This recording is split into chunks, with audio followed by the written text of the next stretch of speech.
So happy to be here on a Friday to like share this, and thank you for like spending your time to listen to me. That's like always an absolute privilege. I'm Josh.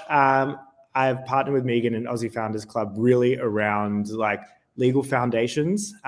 Today I'll talk for a while, but please interject with comments, questions at any time. And if I think it's too meaty a discussion, I'll say let's chat later. But in general, we'll try and answer everything as we go. And really, like this session, really when I start like talking about like why do I talk about legal foundations and why do I care about it? Well, like the first thing is that like we've worked with thousands of startups and scale-ups over the last 10 years at Luna. And I'll share my screen a bit and tell you a little bit about me and us.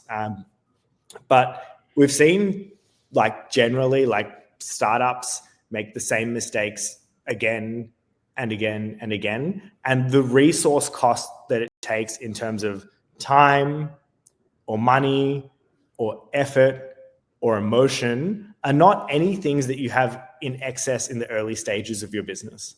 And so really here, like just by coming along today, I hope that we can like hone in on a little bit of the basics that I think we should cover from a foundational legal perspective.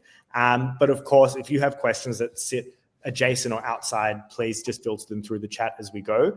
Megan's also told me that I might not be able to see the chat. So you will facilitate questions for me. Yeah, I'll watch out. Yeah. And also, if you put our Q button up, we should all be able to see it anyway. Awesome. So I'm going to share my screen. Can everyone see what I'm seeing? Yes. Thank you. I was just waiting for that because I cannot see you. So, yeah, we can see it. Okay, cool. So today what we're going to be covering are like three key areas. One is structuring. So like how do you set up a business? Like what do startups do? The second is founder relationships and really honing in. I'm probably going to spend most of the time here around founder relationships.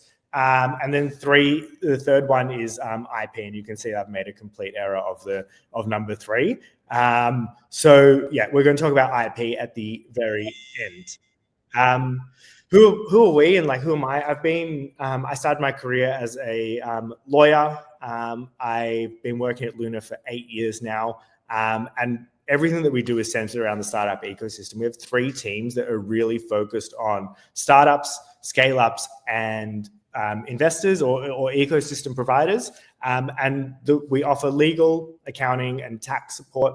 Really, like the whole idea being that like your back-end ops shouldn't be complicated and should actually enable you to do your work and really speak to each other. So that's why we exist and that's what we do. So let's kick off on structuring.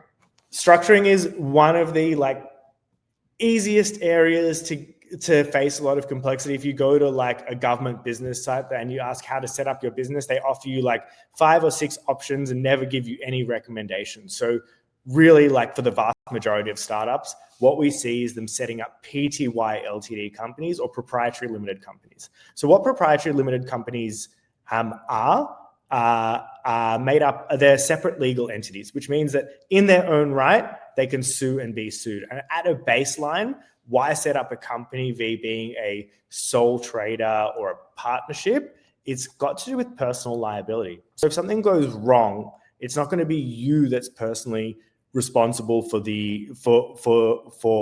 any action or anything that does go wrong. It's going to be the company. And that's really, really, really crucial. There are 2 main roles in a company that are important to understand. And this is very much probably going to be the same at the start. You have the shareholders. These people hold the underlying control in the business. Their responsibilities are to receive profits by way of dividends from the company, and also to hire and fire the directors. Now, who can be a shareholder? Usually founders, investors, employees, advisors. And a shareholder can be anyone within or outside of Australia, and they essentially hold a piece of the pie in your business. Now, in a PTY LTD, you also have directors. Directors run the day-to-day decisions. Directors are responsible for entering into contracts on behalf of the company. hiring people, making strategic directions. And directors have responsibilities like running the company in the best interest of making profit. Now, as a director, you have certain legal responsibilities, but the like long and the short of it is that you can read up on those, and they're lengthy and detailed. But run your company prudently. Make sure if you're entering into debts that you're not that you're able to repay them, and things like that. And then we call those directors' duties. So we have two roles: shareholders and directors. I'm going to touch on each of these as we go throughout the presentation. Just like keep on top of them. As you start to look into the startup ecosystem, we start to see that there's like a gold standard for like setting up companies. And not everyone will do this on day one. But in general, startups like to sometimes set up two structures where you have a holding company and an operating company. And the holding company owns 100% of an operating company. They're both Pty Ltd companies. But the reason for doing that is really separating out value and risk. So what do I mean by value and risk? We're going to touch on IP a little bit later, but a holding company is designed so that you can hold all of your valuable assets. For example, your intellectual property. This could be code base, design, brands. It could be processes, unique ways of doing things. And then your operations company interacts with your customers. That's where you accumulate risk. And so if something goes wrong with your customers, say you're a food company and someone gets food poisoning and sues you, worst case scenario, you're protected. Your valuable stuff in your business, your IP, is protected from the action. So you can almost cut off the structure at the operations company and maintain the value without it being diminished from any kind of like risk that accumulates.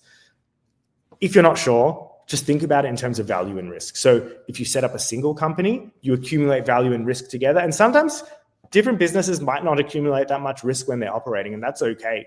But often for startups, having this kind of structure maintains a little bit of separation, which is favored by investors too.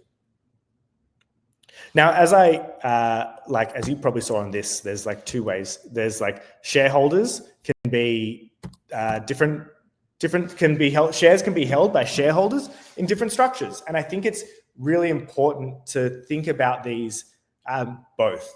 Now, as a shareholder, as a founder, you can hold your shares, the ownership in the company, in your personal name. This is like me, Josh, holding shares, or you can hold them through a discretionary trust. Now, why think about each of these? The reason that you want to start thinking about this early on is that timing matters. And if you are thinking about setting up a discretionary trust, the more that you wait and the more value that you accumulate in your company, the more expensive it's going to be to transition over to a discretionary trust down the track. So what is a trust? A trust is a relationship where you have two key parties: a trustee who manages the trust, and you have beneficiaries who receive the benefit of the trust. When a trust is sitting as a shareholder, what it allows you to do is, I remember at the start I said that shareholders' rights to receive profits from the company or dividends. It allows you to, have the discretion over how to use funds when they come in, when they are shared from your company by way of profits or dividends. So if you get money from your company, if you have a family trust, you can be selective over which beneficiaries that money goes to. So using an example of myself, I might be able to distribute money to me or my wife to figure out what's the most tax beneficial way to receive the money. Now, when is a trust most useful? Probably on selling your company. So this is like a long-term thing to do. However, timing is important. The way shares that you hold, even in private companies, are an asset. And if you transfer an asset from one person to a trust or one entity to another entity, it brings up the issue of tax.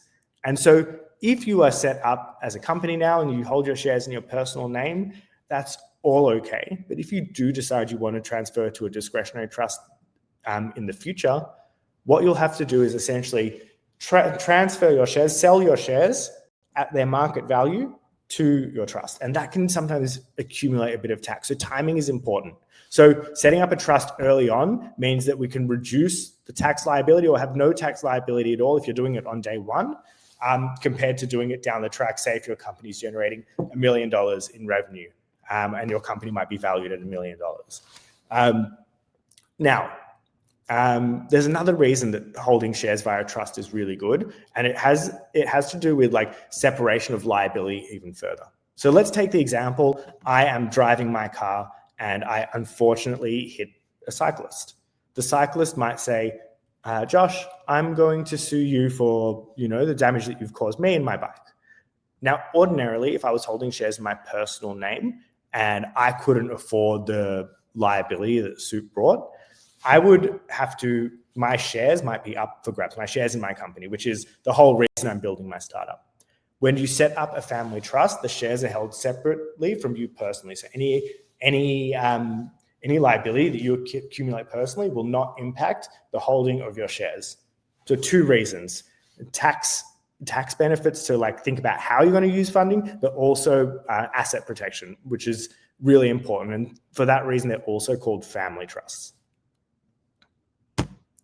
Do I have any questions on structuring or anything like that? Oh, no, nothing in the chat, by the way. But okay. Yes, please do. Oh, we've got a question. Okay. Where do I find the question? Kiara. Sorry if I said that wrong. I know I did say it wrong. Here we go. Kiara. Oh. Go ahead with your question. Okay, maybe. That's all right. Kiara, do you want to post it in the chat? Otherwise, feel free to talk. Otherwise... Yeah, you have the mic. You can jump in. Okay, you'll post here. Okay, cool. Okay, great. Structuring is like one of the easiest things to get right, by the way. Like, it is literally a process. You go through it, you do it.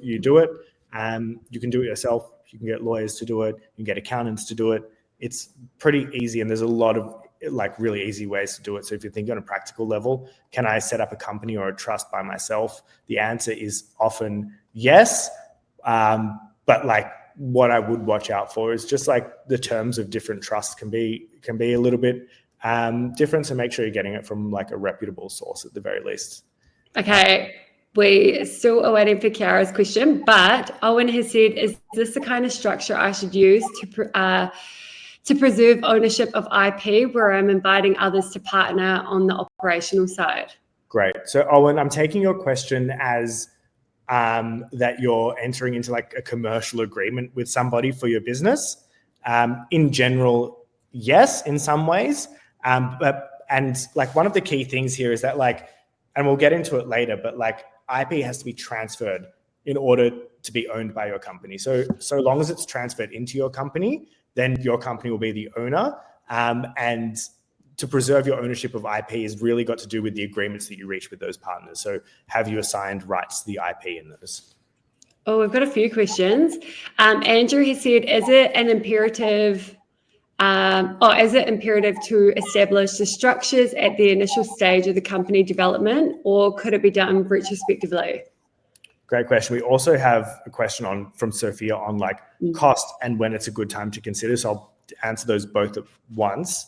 In general, the timing that I'd say is like most common to set up a company is right at the point when you can see that revenue is going to come in the door. And I would say doing it before that might be a misallocation of resources. And the reason for that is that like, I believe that you shouldn't spend money unless it's going to provide some like strategic advantage to you. So Andrew, Sophia, if you're not generating income yet, if you're just like in discovery, don't do it. You can do it down the track. You can't do things retrospectively, but you have no real need because you're not even accumulating risk. And what you're going to want to be conscious of is when you change to a company, you'll just need to get all the stuff you've been developing yourself or with partners into that company. I'll talk about that a bit later as well.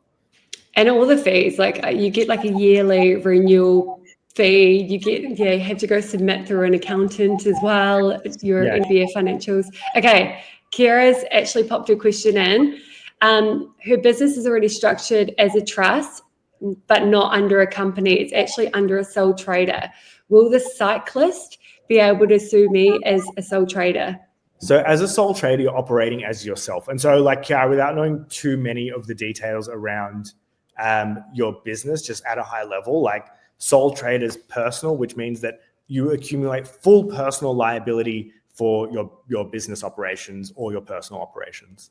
All the tax that you pay is based on your personal income. So all of that is under your name personally. In terms of trust, it would totally depend on the type of trust that you're using and what protections are in place. What level of income would justify investing and setting up on this structure? I would say like earlier rather than later. So and the cost is like, if you want to do it yourself, it would be like $500 to $600. If you go through an accountant or a lawyer, it's usually like $1,000 to $1,200. I would say like you just got to make the cost benefit, and this is like one of the key founder skills, especially from the legal front, which is like, what's the cost benefit to me doing this? You get all this upside from like asset protection and all this other kind of stuff. When is the right time where that cost benefit makes sense to you? And so I've worked with some founders that want to do it on day one, and they're like, this is a worthwhile cost, doesn't matter what I'm doing. Some founders want to say like, well, I actually just want to make sure that this thing's going to work. So I'm going to move on here to talk a little bit about equity, misnomer around what equity is and how we allocate it. So equity at a high level means your shareholding. It is the number of shares that you hold, and it's this broad term that says like, how much do I hold in a business? When I start to think about equity, there are 3 rules that I absolutely live by for equity, especially for early stage businesses. The first one is that not everyone deserves it. I hope that we can agree that not everyone deserves it. And I've had work with some horror stories. I once worked with a research client that thought that everyone and they were commercializing out of a university, and they thought everyone that had contributed to the IP over the period of 15 years of research should get a piece of equity in the company. 1% today is not the same as 1% in 5 years' time. Your shares are valuable, and they're going to be more valuable in the future today. So the first part is like, not everyone deserves it. Think carefully about who you allocate equity to, and ask yourself, what is the incentive for? If you're going to be giving someone equity in your business, ask yourself, is this a long-term relationship, or is there another mechanism that could incentivize that person? Could be a profit share or a revenue share, or a salary itself. The second thing is like, understand the future value. Like, as I said before, like 1% today is different to 1% in 5 years' time. The value of your business grows. And so even though giving away an amount of equity might be inconsequential today, thinking about it carefully in terms of its future value means that you can actually like start to put the pieces together around whether it's actually worth it for you. And the third part is that it should be earned over time. And that for everyone that in your company that you give equity to, you should be making sure that like they're consistently working for your business, and you're using it as a tool for incentivization to ensure that people are like reaching the milestones or the time that brings value back to your company. One thing about it should be earned over time is that that's not for investors. So if investors invest in your business, they'll get their equity or shares in your company straight away. That's because they're giving you cash. But in general, for everyone else, it should be earned over a period of time. Now, what does that look like? One, it's like, can we attract talent with equity? So for employees, especially in the early stages of your business, equity can be a real game changer for getting the right people in the door. Let's say you want to hire a developer. That developer at market earns $200,000 a year, but you can only afford to pay $100,000. Would that person be more incentivized with a piece of the pie in your business to come on and stay on for 4 or 5 years in your business and really help you see this to success?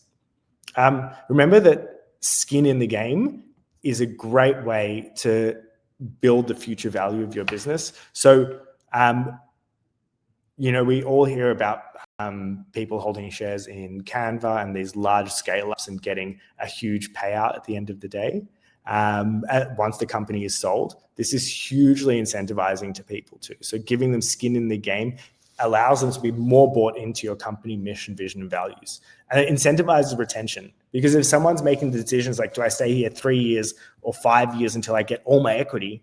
Well, then hopefully they're leaning towards more so that 5-year period, which is more valuable for your business. Because one of the most expensive things I'm sure Megan can share in your business is attrition. So really making sure that you're incentivizing retention through equity. The other thing is that I would say equity, the percentage of equity that you give to your staff doesn't move the needle on whether they join, or it doesn't really affect how much salary they're looking for. But if they're looking to join a startup and take on that risk of even like the job security that they perceive, they kind of expect that equity. So if they were going for 2 startups and maybe even like they had the exact same offer, but one had equity, they generally go for that one with equity. Definitely. And remember, it's like if you're employing someone, you can't just give them equity as their salary. You have to pay them the minimum wage still. And equity is more of a sweetener for employees. For contractors, a little bit different. You can incentivize them fully through equity, but yeah, like it's just something to keep across, and we see that kind of mistake popping up every now and then. Okay,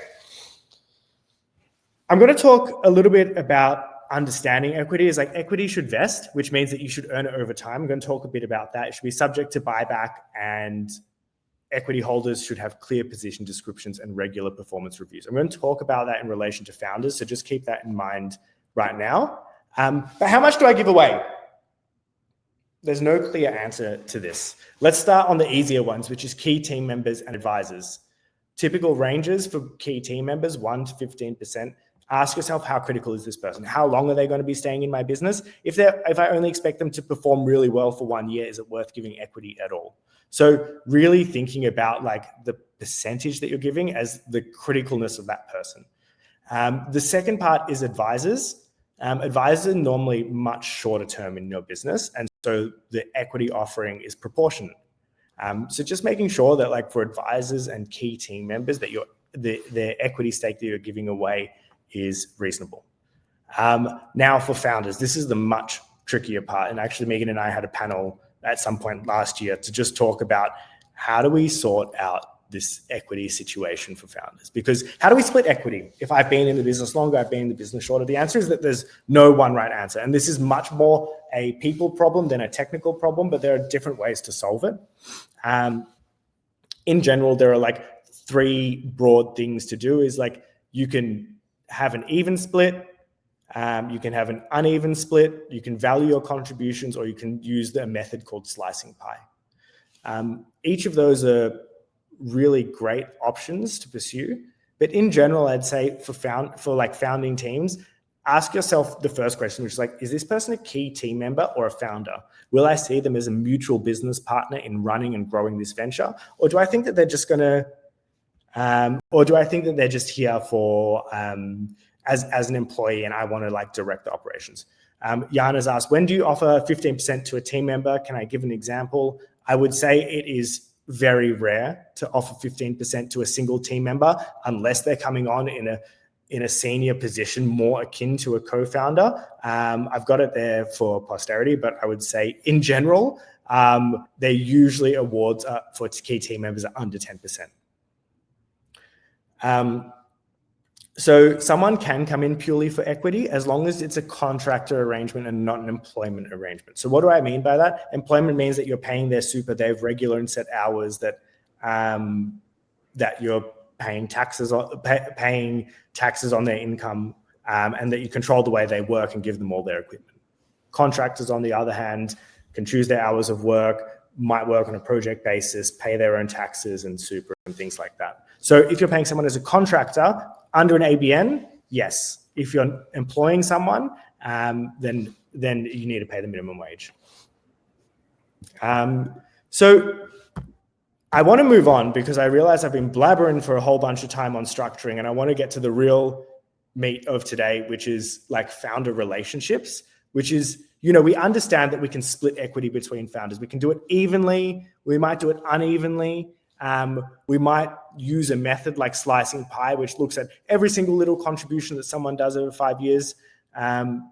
It can be a bit tough slicing pie from a tax perspective. I'm just to come back to this, but something valuable to read if you're interested. Or you can value your contributions. You can say, I'm bringing these relationships and this much cash, this workspace, these assets. And you might start to put a dollar value to each of those and then start to say, well, if I bring X and you bring Y, therefore our equity should be different. It's really hard to value your contributions when your business is just starting out, especially because you don't know if relationships will catalyze. Cash is probably most valuable.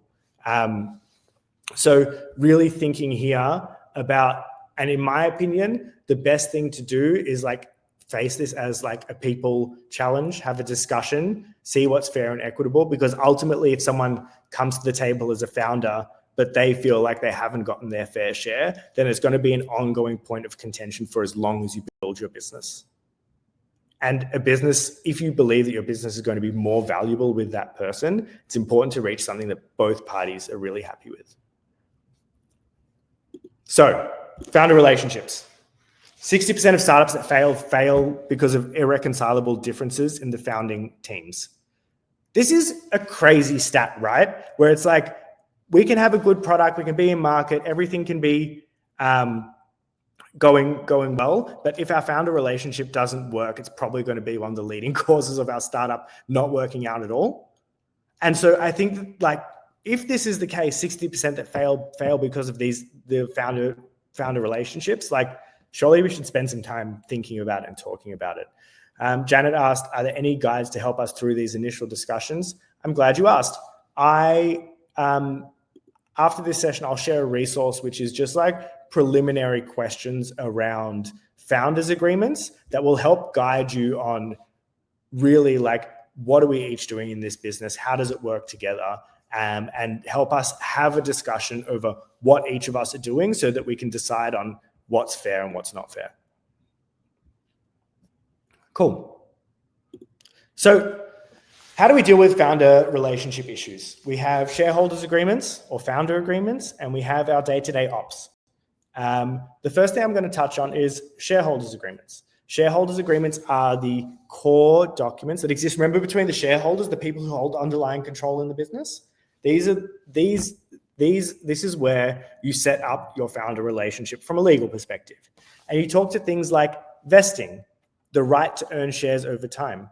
Why would two founders set up vesting? Well, the answer is because a company is more successful when someone is there long term. As founders, you're making a commitment not only to the company, but to each other that you're going to be there. And it protects the company if one founder wants to leave early, but it also protects the other founder by allowing them to have additional equity in case someone to incentivize a new co-founder to come on board. So what is vesting? Vesting is the right to earn shares over time. Now, along with vesting, it's very important that you have role alignment. Like, what are we each doing on a day-to-day basis? How many hours are we committing in the early stage? And holding each other accountable to that, because they're directly linked. You earn your shares because you do your role, but if you don't know what your role is, how are you ever going to be able to call someone out on them not doing their role? There's a lot of founder relationships break down over implications, which says like, I thought that you would, or I believed this to be your job. And the other founder says, when did we discuss that? So the only way that we can have like a serious discussion about like your right, each person's right to earn shares and hold each other accountable in a really constructive way, we need to know what each other's doing. So role alignment. The other one is decision-making. The founders agreement sets out how we make decisions together. So that is really, how do we spend money? Do we have thresholds for hiring? For example, in your early stage, you might say, you can't spend more than $100 without getting group buy-in. It might increase to 1,000 over time, 10,000, 100,000 as your company grows. But understanding the driver behind decision-making is that no one likes to be left out of the loop when decisions are made if they believe them to be important. And setting up the types of decisions that we can make together and independently from an early stage means that you just put it on the table. You share your thoughts and feelings around how you want to run the company from day one. The third thing that a shareholders agreement sets out is the cap table. This is what your shareholding looks like in a bit. This is a table of what your shareholding looks like. It's really important to understand who owns shares and who doesn't own shares in your company. So cap tables are a really clear way and included in shareholders agreements about how we earn that. And then shareholders agreements also have this thing of like, what happens if someone wants to leave? What happens to their shares? How do we get them back? What time period do they have to work for? What are they entitled to? So this is a cap table. It essentially tells us how many shares each person holds, what a percentage that equates to, and how much they paid for their shares. Now, what I would really encourage you to think about is that if you're giving away equity, that you should talk in number of shares and not percentages, because 7% today could be different from 7% with 3 more investors on board. So even though you'll equate your equity ownership to a percentage, talk in a number of shares. And it's going to be insanely helpful as you move on. When we start talking about decision-making, we have 2 types of decisions. We have board decisions and shareholder decisions. Really at a high level, board decisions are the directors making agreements together, and shareholders are the people who hold the underlying control. On day one, it's going to be the same. You don't have to worry. Like, you're probably going to be making decisions together every day, Slack, calls, WhatsApp, whatever it is. But over time, they start to split out. And so just understanding that there's a variation between those is really helpful. When we start talking about vesting is a great mechanism to help us keep each other accountable to running our business. When we talk about vesting, we call it also sweat equity, and it's the right to earn shares over a 3, 4, or 5-year period. There are different types of the ways that we can earn shares. We can do it based on time, so you earn them each month progressively, or you can earn them based on milestones. The key question that you have to ask is, like, if someone gets shares that are subject to vesting, what's more valuable, them sticking around longer or them hitting milestones? And so a clear example is for founders, 99.9% of the time, I recommend time-based vesting, because milestones will change a lot. It's going to be really hard to incentivize someone with milestones, and the benefit of your co-founder is that they're there on the journey with you. So time-based vesting works much better for co-founders. For your employees, for your advisors, you might look at milestones. If you have someone in sales, you might say, on hitting a certain sales target of revenue received from customers, you're going to get a portion of equity. It's clear because the milestone is clear. Milestones can be more challenging the more generalist a role becomes, or if someone's not incentivized to do milestones, but slow, consistent work over time. Usually vesting will be attached to a cliff, which means that in the first 12 months of a vesting period, no one earns any shares. And the reason for this is, we're testing our relationship. Trang, I'm definitely going to send you copies of these slides, so no stress. So cliff is no one's going to earn anything. We're testing the relationship. We're going to see if it works. And if it doesn't, it's all good. And this is all linked to buyback. If someone gets shares, what are we going to do to get them back into the business? So there's 2 concepts for shares, for vesting. There's one that's called vested shares, the shares that you've earned, and there's a second one called unvested shares, the ones that you haven't earned. Really thinking about when we do buyback, if someone leaves for good reasons, I'm working with Megan and Megan says, hey, Josh, I love working with you, I would hope, but I just need to leave because I've got a family and I need a consistent wage. I'd say, cool, Megan, you're a good leaver. You're going to keep the shares you've earned, and anything you haven't earned, we'll buy back, no problem. Now, there's another situation. I'm working with Megan, and let's reverse it because I'll play bad cop. But we have another situation. I'm working with Megan, and I steal company money to go and buy a Ferrari. In a dream scenario, maybe I'd earn a Ferrari, but in a not dream scenario, Megan's stuck with a founder who's been dishonest and committed fraud. In that case, I might say, hey, You're not allowed to keep what you haven't earned, for sure. But even what you have earned, we may be able to bring them back. So buyback can be voluntary, where we have a discussion. It can be involuntary, where someone's done something wrong. If someone's done something wrong, you must establish grounds for breach or not fulfilling duties. Another example might be me and Megan might be working together, and she might say, Josh, you're not doing your job. And that's okay too. And if I'm not doing my job and it's determined that like, hey, Josh, you need to get out of here because we've had great, honest discussions, I'm like, yeah, that's true. Then you need to have a clear description of what my job actually is to have that discussion. So again, outline your roles and what you do. This might change every month, every 3 months, every 6 months as you're starting your business. But as you go on, this serves as something you can turn back to and say, are we doing what we said we were going to do? So in day-to-day ops, what things make a successful team? Honesty, really, like coming to the table and like having like clear and honest discussions about what's going on and not hiding the fact that you weren't able to close a customer or that you haven't been able to execute on a particular thing.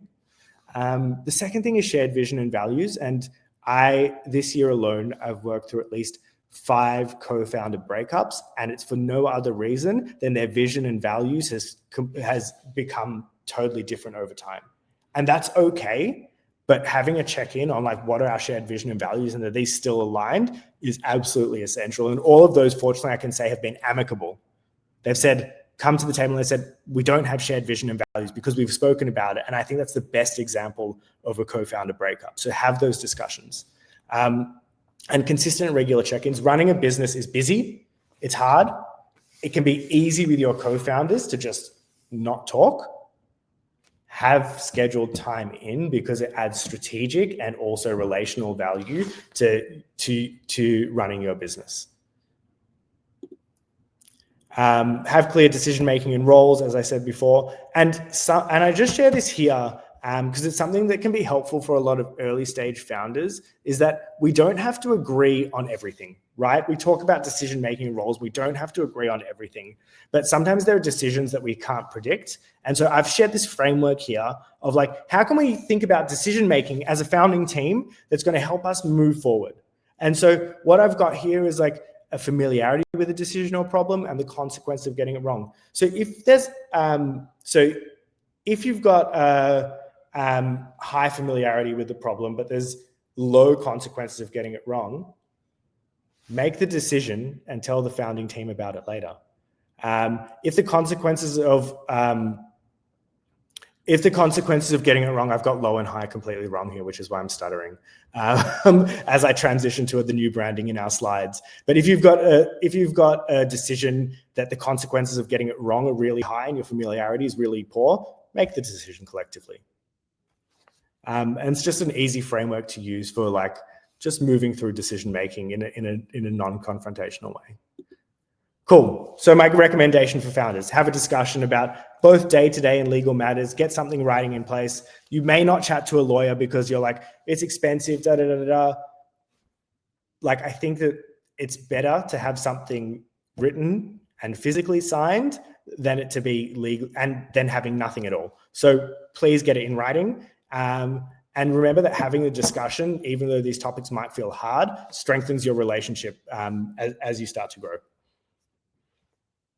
Cool. Questions on founder relationships, founding team relationships?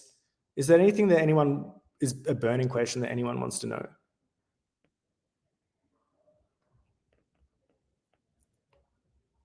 Doesn't look like it. I can't see any typing. So we're good to go. We're good to go. Amazing. So right now there's a bit of typing. Just wanting to know how to negotiate. Very hard topic, Janet. And is this with your husband? Isn't your co-founder your husband? No, it's not. We're looking at bringing on some other people for equity. Can you maybe, Janet, can you explain provide a little bit more context? Yeah, hopefully my internet will take my video as well.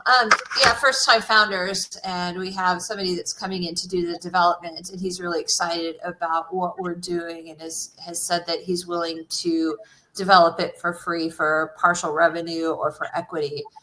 but we've never done this before, so we don't know. I mean, what you've said so far is really helpful, but how do you start those discussions?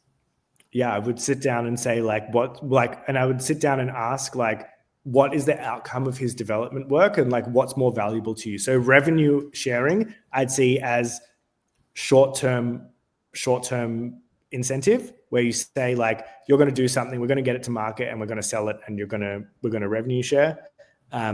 The longer term approach is equity. And so I'd ask that question first. The second question is probably how much equity and how to come to the table. I'm still here.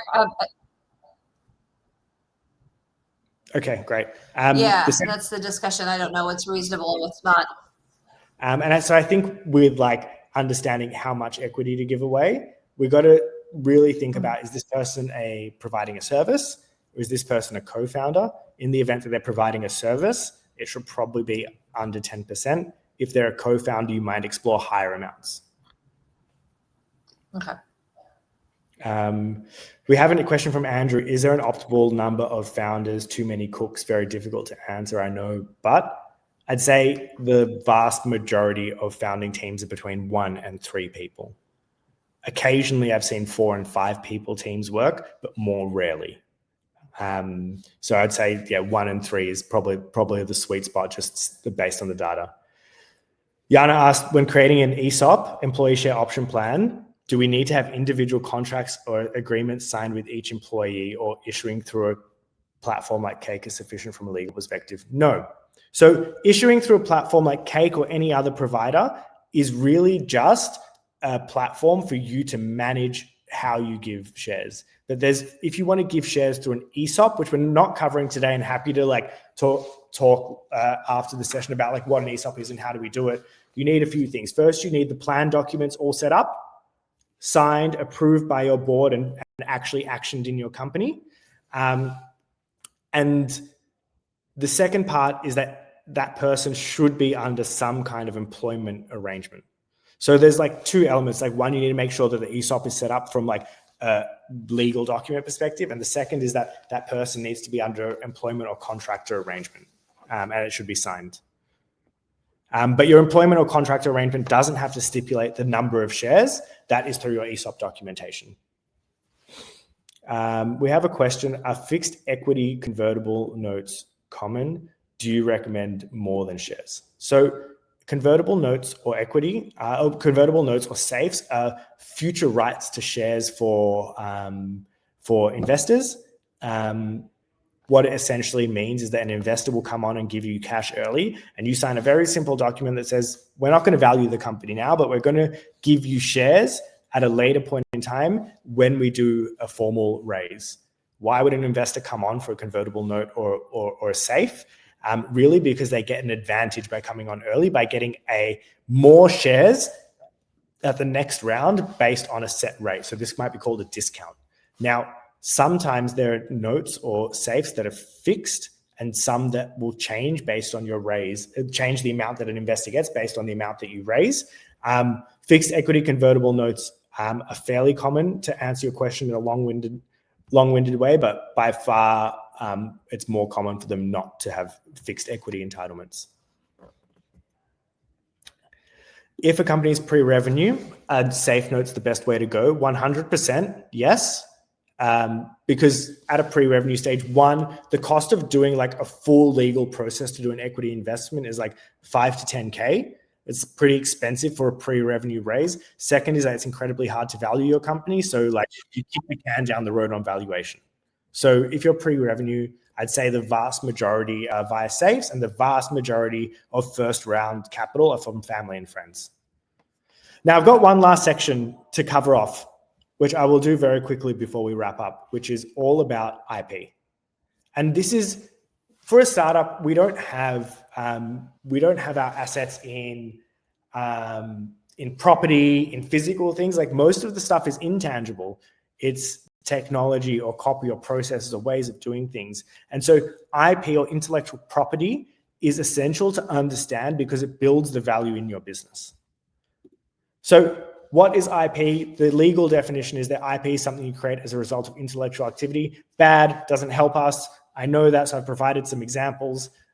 It can be a brand name and a logo. It can be an invention. It can be confidential information. It can be code. What I would say to how to think about IP is that it's this broad umbrella term that encompasses a lot of different intangible things that you create in your business that are valuable because they add to your business functioning, your ops, your perception in market, how you deliver your product or service. So understanding that IP is this big umbrella term, it's probably going to be incidental to us doing our job. But the only way that you build the value in your IP is by ensuring that your company owns it. So there are two types of IP, and broadly that we look at. You have the stuff that you can register, and there's the stuff that you can't register. The registrable stuff is patents, trademarks, and designs. These are formal methods of protection that allow you to go on a public register, say what your invention is, say what your brand name or logo is, or say what your design is, and stop other people from using it. As you go down the list from trademarks to patents, they become incrementally more expensive. Most startups will only register a trademark. It's less common to register a design and a patent for running your business. Because most of the time, most of the stuff that you develop in your business is not registrable. So that can be systems and processes. It can be code-based, trade secrets, a goodwill, which is the intangible value of your business, or just ideas. What I would encourage you to think about is the Coca-Cola example, which says that there is a bunch of stuff that makes our business, that makes Coca-Cola valuable. But the thing that makes it the most valuable is the recipe, because nobody knows what it is. And so Coca-Cola could register their right over the recipe, but by doing that, they'd make it public to everyone. And so for them, their competitive advantage is actually not registering it and keeping it a secret. So for the vast majority of startups, that's also how they operate, which says we have IP, we know it's this broad umbrella term, but what we're going to make sure is that we might not invest in registration, but rather we'll invest in development and access only to those who need it. For example, you hire a developer to do a specific thing, not to do a broad build. You only give them the branched version of the code that they're working on instead of the entire code base. So it's a really simple way to start thinking about IPs. Like, just because I can't register it doesn't mean it's not valuable and worthy of protection. Now, there's a common misnomer is that just because you've paid for something that you will own it. That's not the case. In Australia, the law is clear, is that the creator is going to own IP unless it's transferred in writing or someone's under an employment arrangement. So if you are working with someone, an employee, a contractor, a developer, a co-founder, unless there are specific agreements in place that transfer what they've created back to your company will not be the owner. And so it's really important from a building value perspective, and investors always ask this at due diligence time. They say, hey, it's great that you've got this. I just want to make sure that you own your IP, and it's really easy to prove. It's easier to do it from day one. So it could be an IP assignment deed, which will often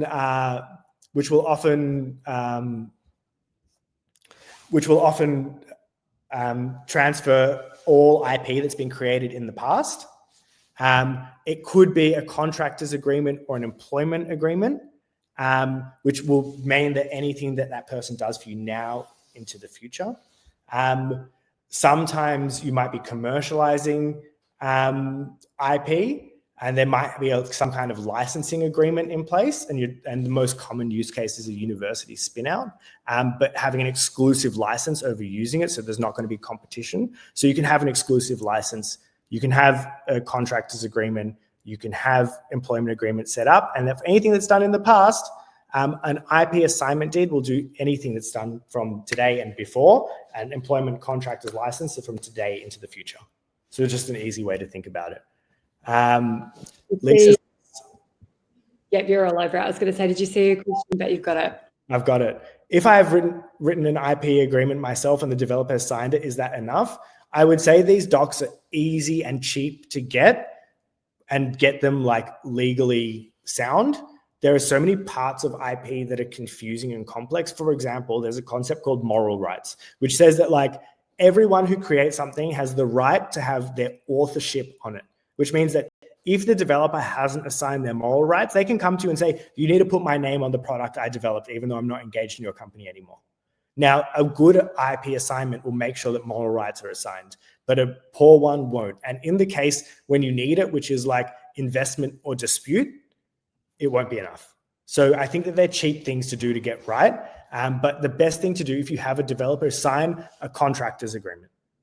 Get a clear role of like description of what they're doing, and make sure that there's a great IP assignment clause in it. Do it at the time of creation and not when you desperately need it. It's a big, big learning for me. And for, I think a lot of startups can take away is like just doing this in advance and doing all these things in advance means that you're setting yourself up for success. And so like in summary, like all this stuff across structuring and founding relationships and IP, it's very much about preparation and thinking about what you're going to do now via what you're going to do in the future. And at least putting that roadmap in place for yourself so that you can run your business successfully, but you also know that the like small little issues won't turn into major ones because you've already mapped those out at least in your head. That's it. Thanks, everyone. Amazing. Thank you so much. That was really interesting. I feel like I've heard like these things before, but listening to it, I'm like, I'm not even doing things properly. Awesome. So we'll chuck everything from here into the Slack channel. We'll give you the link to rewatch if someone had to jump on, which they won't be able to hear me say. I'm going to share the link and the newsletter. But thank you guys all for coming. And thank you, Josh, for running such a good session. Thank you, guys. I really appreciate your time today. And thanks for all the questions. Amazing. Thanks. Bye. See ya.